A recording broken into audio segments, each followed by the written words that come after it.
하나님의 때와 사람의 때.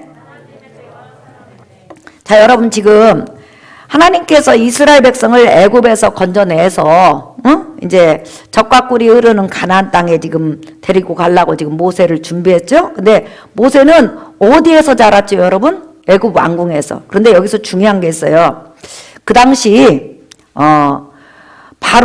바로의 부인이 누구냐면 하셉수트라는 그런 여인이었어요. 그러니까 쉽게 말하면 모세의 어머니요.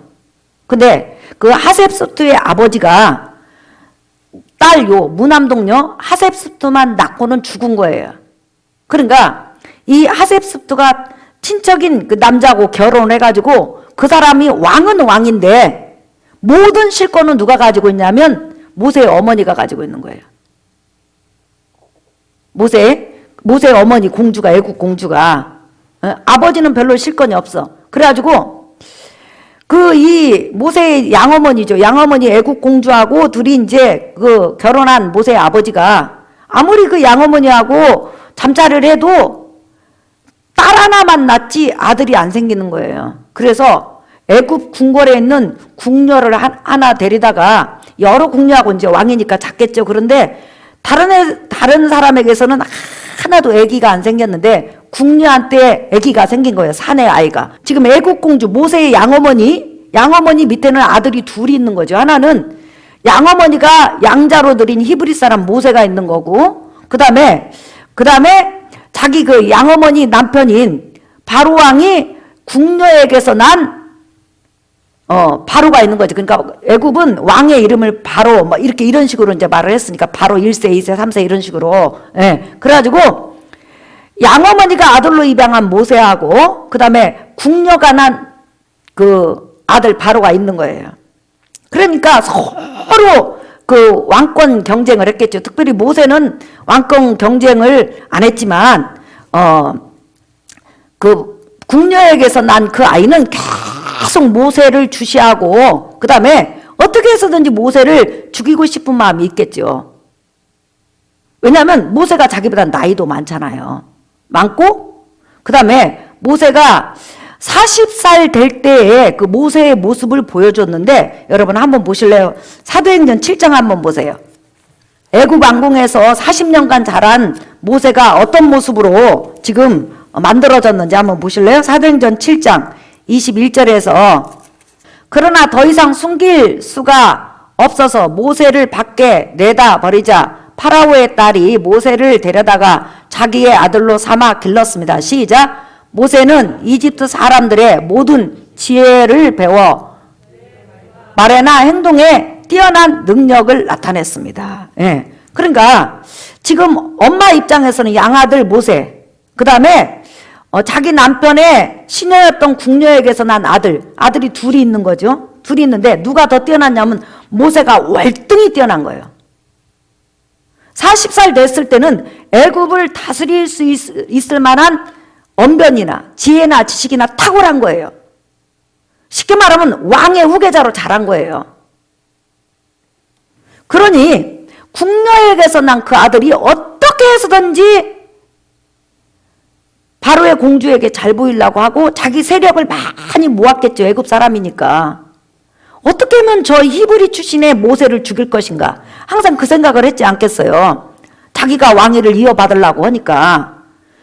그러던 찰나에 모세가 40살이 되던 해에 갑자기 모세가 자기 동족 히브리 사람들이 너무 고생하고 노예로 사는 그 모습을 보기 위해서 거기에 갔다가 국고성을 쌓고 있죠. 갔다가 애굽 사람이 너무 자기 동족 히브리 사람을 못 살게 굴고 때리는 거예요. 그러니까 그걸 보는 순간에 너무 막 의외의 분노가 나죠. 자기 동족이니까 히브리 사람, 다시 말하면 이스라엘 사람. 그래서 가갖고 그냥 너무 막 자기 동족을 괴롭히니까 때려서 죽여가지고 모래에다 파묻어버린 거예요. 애굽 사람을. 그런데 파묻을 때 아무도 안 보게 파묻고 이스라엘 사람만 본 거예요. 근데 이튿날 또 나가서 보니까 이스라엘 사람이 뭐 이제 노예하죠. 그렇게 가서 보니까 이제는 이스라엘 사람끼리 둘이 또 싸움을 하는 거예요. 그러니까 그런 자, 쉽게 말하면 잘못된 자한테 네가 왜 동족끼리 싸우냐. 노예로 사는 것도 힘든데 왜 동족끼리 싸우냐. 싸우지 마라 해갖고 모세가 권면을 했어요. 그러면 일단은 왕의 후계자 1순위잖아요. 근데 그 히브리 사람이 네가 뭔데 나를 그렇게 상관하냐, 우리 민족 내부로 돌아, 이렇게 하면서 대들면서 너도 네가 나도 죽여갖고 애굽 사람처럼 파묻으려고 하냐 하면서 이게 발단이 돼갖고 모세를 애굽 왕궁에다 신고해버린 거예요. 그러니까 왕이 경쟁을 하고 있던 궁녀에게서 난 애굽 출신의 그 바로가 모세를 죽이려고 이제 작정을 한 거예요.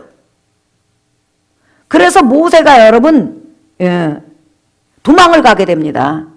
도망을 가가지고 미디안 광야에서 40년 있다가 나중에 돌아와서 40년 후에 이스라엘 백성을 출애굽시키는 이스라엘 민족의 그런 지도자가 된 것을 볼 수가 있죠. 근데 여기서 이제 중요한 게, 그러면 모세는 어느 날 갑자기 그냥 왕궁에 있다가 심심해서 자기 민족, 이스라엘 민족, 다시 말하면 이 모세가 왕궁에서 자랐지만 히브리 민족, 다시 말하면 이스라엘 민족 출신이라는 거 애굽 모든 사람이 아는 거예요.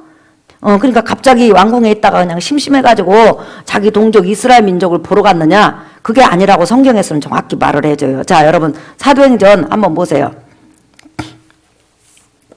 7장. 왜 그런 행동을 했는지 한번 보겠어요. 자, 24절에서부터 25절 여러분이 한번 읽어볼까요? 시작! 한 사람이 원통한 일 당함을 보고 보호하여 압제받는 자를 위하여 원수를 갚아 애굽 사람을 쳐 죽이니라. 자, 그 다음에 25절 시작! 그는 그의 형제들이 하나님께서 자기의 손을 통하여 구원해 주시는 것을 깨달으리라고 생각하였으나 그들이 깨닫지 못하였더라.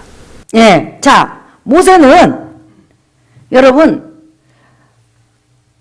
이스라엘 백성에게 나타났을 때 이미 마음에 어떤 계획을 다 가지고 있는 거예요.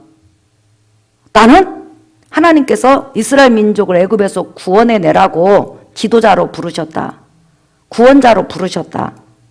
이제는 때가 됐다. 이렇게 해가지고 일부러 거기에 내려간 거예요. 내려가가지고 자기 동족하고 애굽 사람하고 싸우니까 애굽 사람을 때려서 죽여가지고 모래에다 파묻었어요. 파묻는 그 모습을 이스라엘 사람이 보면서, 야, 우리 민족의 지도자가 애굽 왕궁에서 잘 자랐네. 역시 모세는 이스라엘 출신이야.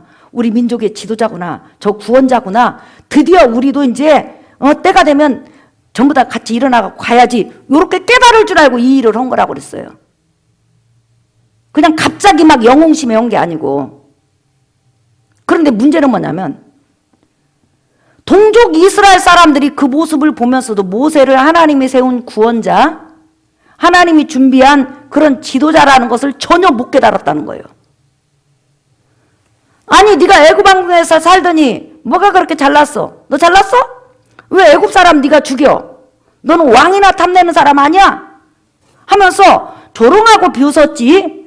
자기들을 구원할 그런 육적으로 애굽에서 구원할 구원주라고 전혀 생각을 못한 거예요. 그래서 오늘 깨닫지 못했다고 그랬어요.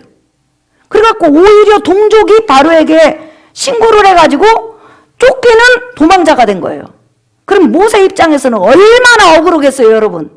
가만히 있으면 어떻게 될까요? 애굽의 왕위를 물려받을 수 있다는 거예요. 왜냐하면 애굽의 법은 일반 나라 법하고 달라요. 로마 법하고 좀 비슷하죠? 양자가 됐던 친자가 됐던 능력 있는 사람에게 왕위를 물려주는 거예요. 우리나라는 주로 장자에게 물려줬잖아요. 근데 애굽하고 로마는 양자가 됐던 친자가 됐던 능력 있는 자에게 왕위를 물려준다는 거죠. 그러면 모세는 왕위를 물려받을 수 있었다 없었다? 있었죠. 그런데 그렇게 왕위가 기다리고 있음에도 불구하고 그런 40살이 딱 되니까 바로 히브리 사람들이 노예로 있는, 자기 민족이 노예로 있는, 이스라엘 민족 사람이 노예로 있는 그 현장에 가가지고 일부러 자기가 구원자라는 것을 무엇인가 보여주려고 하는데 갑자기 그 싸움하는 것을 보니까 그냥 잘 봐라, 나는 니네 편이고 나는 하나님이 준비한 구원자야. 그리고 나서 애굽 사람을 쳐서 죽여가지고 모래 속에 파묻었는데 신고는 누가 했다? 애굽 사람이 한 게 아니라 누가 했다? 이스라엘 사람이 했다. 그러니까 모세는 엄청나게 억울해서 나중에 미디안 광야로 도망간 걸 알 수 있죠. 그러면 여기서 우리가 중요한 게 하나 있어요. 뭘 봐야 되냐면 모세가 40살 될 때까지 하나님을 향한 믿음이 어땠을까? 모세는 하나님에 대한 그 믿음, 그 다음에 아담부터 시작해갖고 쭉 여인의 후손인 예수 그리스도를 보내준다고 이스라엘 민족에게 약속했잖아요. 그런 약속에 대한 지식이 있었을까, 모세가? 쉽게 말하면 아담부터 시작해갖고 모세 이전까지 그 많은 하나님의 표적과 이적과 능력들이 있잖아요. 야곱, 요셉 이런 그 수많은 약속들이 있잖아요. 지금 모세가 1500년 사람이니까 2500년의 그런 역사들을 다 깨고 있을까? 아니면 몰랐을까? 모세는 하나님에 대한 믿음이 있었을까 없었을까? 이걸 우리가 한번 생각해 봐야 된다는 거예요. 과연 모세는 이때 하나님을 향한 믿음과 하나님에 대한 지식이 있었을까? 애굽 왕궁에서 세상의 모든 문물을 다 배워갖고 애굽이 그 당시 전 세계를 지배했잖아요. 그러면 그냥 엄마가 네가 애굽 왕위를 물려받아라 하면 물려받을 수 있다는 거죠. 왜냐하면 모세는 태어나서 얼마 안 돼가지고 3개월 지나면서 바로 공주의 아들로 자랐고, 하나는 자기 남편의 시녀가 낳은 아들이니까 누구한테 더 정이 많을 것 같아요, 여러분? 바로 공주가. 자기가 키운 모세가 더 정이 많죠. 근데 모세는 그 애굽 왕궁에서 그렇게 호화호식 자라면서 왕의 후계자로 자라면서 하나님을 향한 지식과 또 믿음이 어땠을까? 그것을 정확하게 보여주는 구절이 하나 있어요. 자, 히브리서 한번 보세요, 여러분. 11장. 히브리서 11장. 24절에서부터 25절. 성경은 창세기의 내용을 더 보충 설명해주면 신약에 있고 구약 저 구퉁이에 숨어있고 이래요. 그러니까 성경은 뭐가 해석을 해준다? 성경은 성경이 해석을 해줘야 돼요. 아, 내가 기도하니까 해석이 와서 이러면 안 돼요. 예. 한번 읽어볼까요? 시작! 믿음으로 모세는 장성하여 바로의 공주의 아들이라 칭함받기를 거절하고, 그 다음에 시작! 도리어 하나님의 백성과 함께 고난받기를 잠시 죄악의 낙을 누리는 것보다 더 좋아하고. 예. 자, 여러분. 지금 모세가 40살 때, 자기 민족 이스라엘 민족을 만나러 가가지고, 자기 민족 이스라엘 사람하고 애굽 사람하고 이렇게 있었을 때, 애굽 사람이 괴롭히는 걸 봤고, 위에 분노가 일어나서 저기 애굽 사람을 죽여가지고 모래에다 파묻었다고 그랬죠. 그때 그 모세의 믿음을 한번 보겠어요? 24절 이제 쉬운 성경으로 읽어줄게요. 믿음으로 모세는 성장한 뒤, 그때 40살 때예요. 성장한 뒤 파라오의 딸의 아들이라 불리는 것을 거절했습니다. 다시 말하면 자기는 애굽의 왕위를 물려받을 마음이 40년 동안 단 1%도 없었다는 거예요. 그는 잠시 동안 제 즐거움을 누리기보다는 하나님의 백성들과 함께 고난받는 것을 택했습니다. 그런 40년 자라면서 나는 하나님의 백성이야. 나는 이스라엘 백성이야. 나는 가나안 땅에 돌아가야 돼. 나는 하나님의 사람으로서 살아야 돼.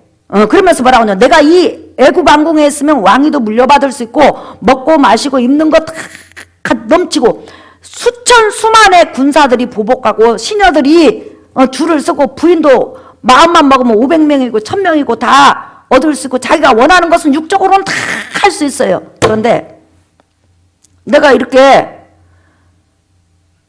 내 백성은 지금 고된 땅에서 고생을 하고 있는데 나만 이렇게 호화호식 할 수는 없어. 나는 내 백성과 더불어서 하나님을 섬길 거야. 내 백성이 애굽을 떠나면 같이 떠나고, 내 백성이 하나님 앞에 연단을 받으면 똑같이 연단을 받고, 내 백성이 가나안 땅으로 들어가면 나 같이 들어갈 거야. 이렇게 하면서 이 마음에 늘 그런 생각을 하고 있었다는 거예요. 그러니까 여러분 믿음이 얼마나 대단한 거예요. 쉽게 말하면 이런 거하고 똑같아요. 야, 어떤 사람이 너 회사에서 본봉 500만 원 줄게. 한 달에. 대신에 주일은 없어. 그럼 내가 200만 원을 받고 청소부를 할 것이냐, 500만 원을 받고 주일날 일주일에 한 달에 한 번씩 나올 거냐. 그것은 자기 선택이라는 거예요. 그러니까 모세는 하나님의 백성에 대한 이 자존감이 굉장히 높았다는 걸 알 수 있죠. 그 다음에 또 하나는 여러분 한번 보세요. 모세가 어느 정도 말씀에 능통했는지 26절 보면, 자 보세요. 그는 이집트의 온갖 보물을 가지는 것보다 그리스도를 위해 고난받는 것이 더 낫다고 생각한 것입니다. 그리스도가 뭐예요?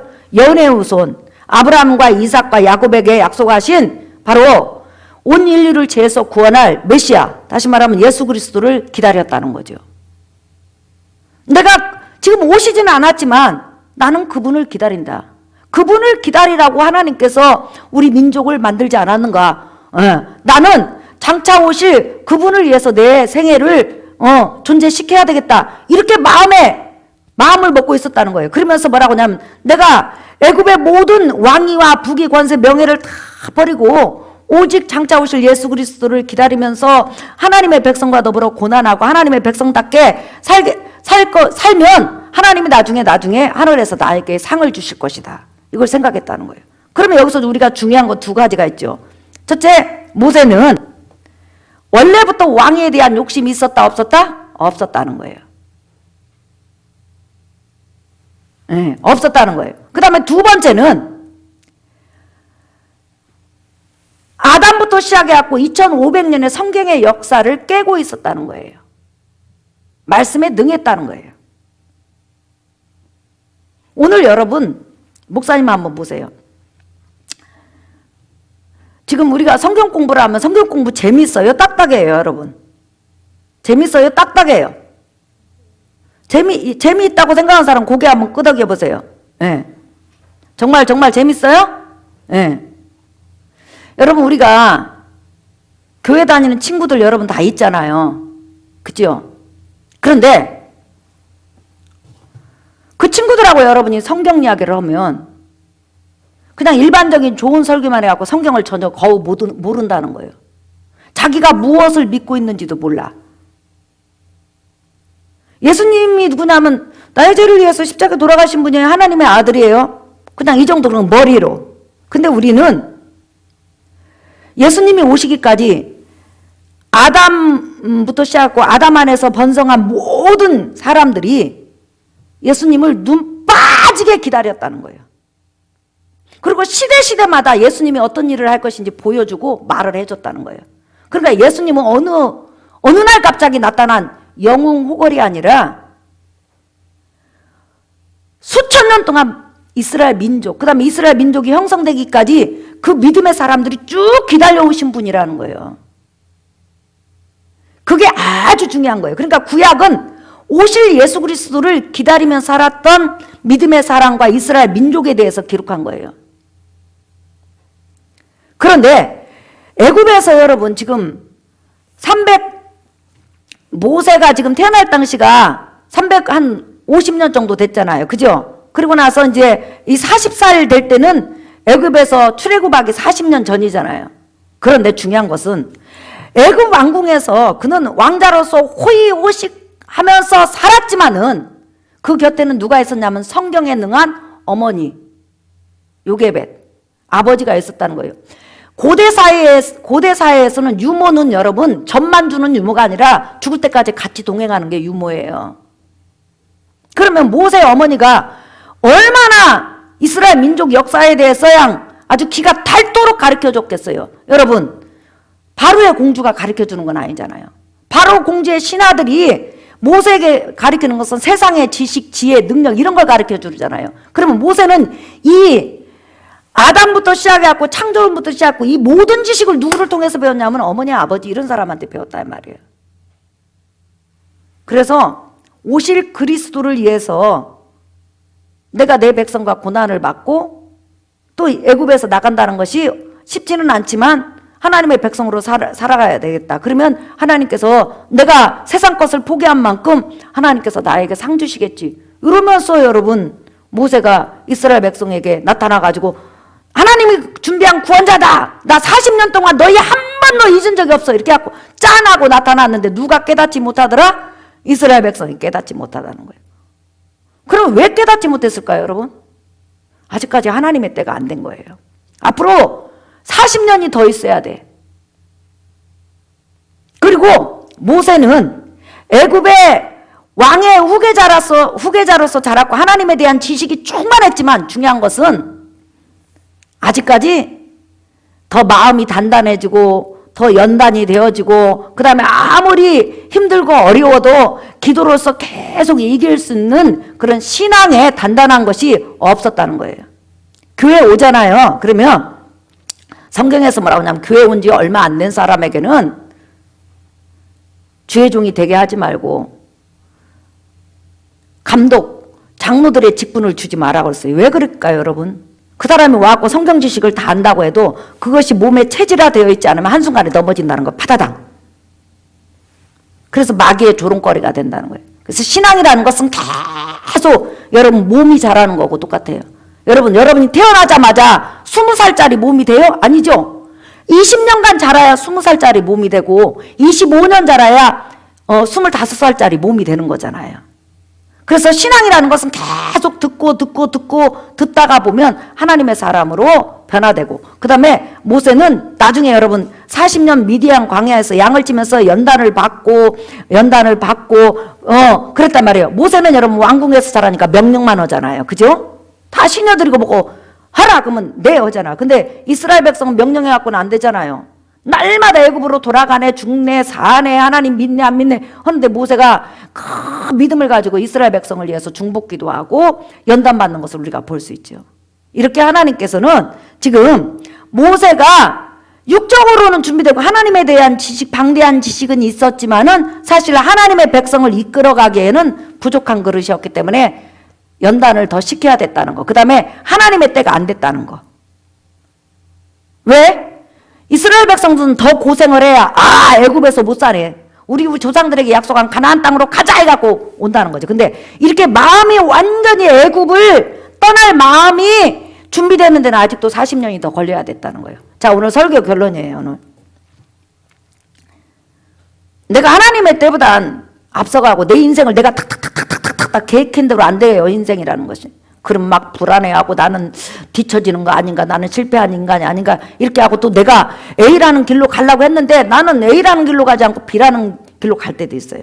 그러나 중요한 것은 여러분들은 전부 다 하나님 손에 있기 때문에 하나님께서 선하신 방법으로 여러분을 이끌어 간다는 거예요. 그래서 오늘 이 본문에서 말하는 것은 하나님의 때가 되지 아니하면 하나님께서 역사하지 않는다는 거예요. 그래서 이제 이 말씀을 통해서 여러분들이 지금 하나님의 때는 여러분들이 열심히 말씀 배우고 열심히 기도하고 그 다음에 여러분이 전도할 수 있는 상황에서 열심히 전도하는 거예요.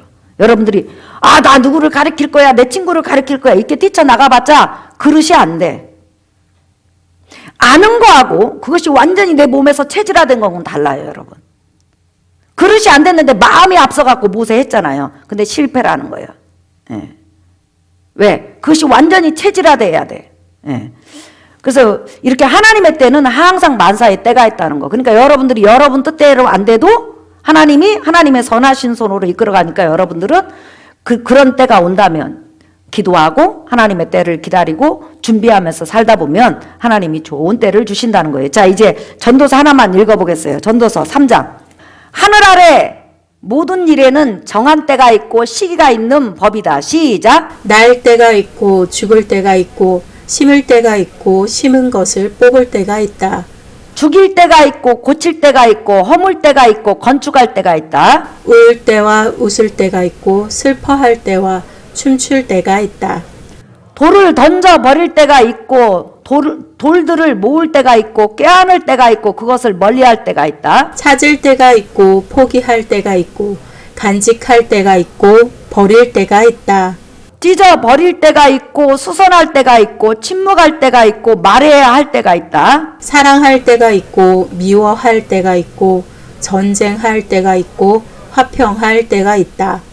네, 모든 것은 하나님의 손 안에서 하나님의 뜻대로 우리의 인생도 우리의 삶도 이 지구도 전부 다 하나님의 뜻대로 움직인다는 걸 꼭 기억하시고 여러분들은 부지런히 말씀 배우고 전도하고 하나님을 잘 섬기는 그런 은혜가 있기를 예수의 이름으로 축복합니다. 자, 우리 이 시간 기도하겠습니다.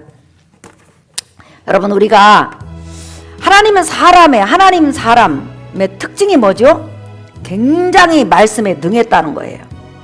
하나님 말씀에 능했다는 거예요. 예배는 하나님의 역사에 대해서 배우는 거고 그 역사에 대해서 배우다 보면 믿음이 생기고 성령의 역사가 일어나는 거죠.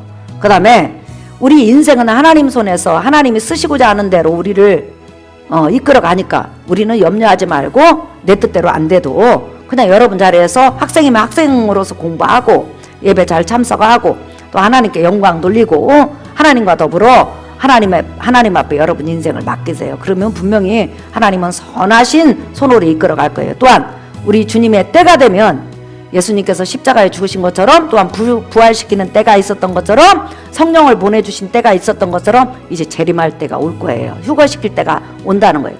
그때까지 여러분이 신앙생활 잘할 수 있게 해달라고. 자, 우리 이 시간 통성으로 한번 기도하겠습니다. 살아계신 아버지 하나님, 하나님의 은혜와 사랑을